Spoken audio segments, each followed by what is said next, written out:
So, story time. Ayan. So, na-amaze lang ako kasi alam nyo ba, dati, hindi ako talaga yung mabiyahe. Alam mo yung pag nabiyahe lang ng mabang oras, latang-lata na after. Ganun ako before.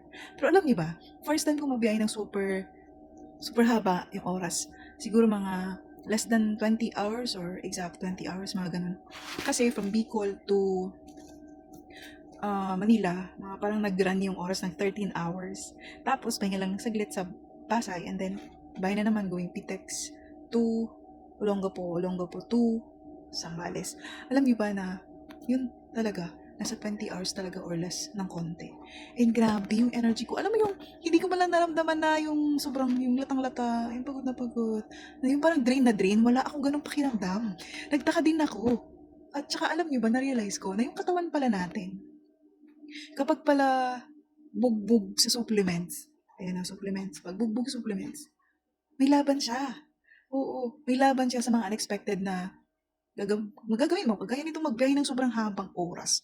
Oo. Kasi hindi ako to before, hindi ko kayang ganun. Though mayroong sakit sa likod, sakit sa puwet, kasi syempre mahaba yung oras ng nakaupo, nakasandal.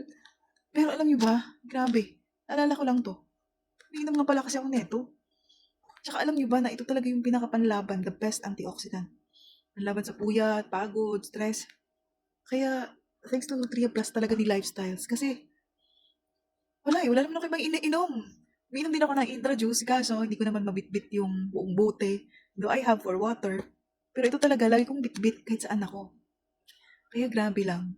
Kaya, alam niyo, wag niyo talagang isulin yung mga supplements. Lalo na yung supplement ni Lifestyles. Kasi, ang dami nang natulungan at saka isa na ako niyan.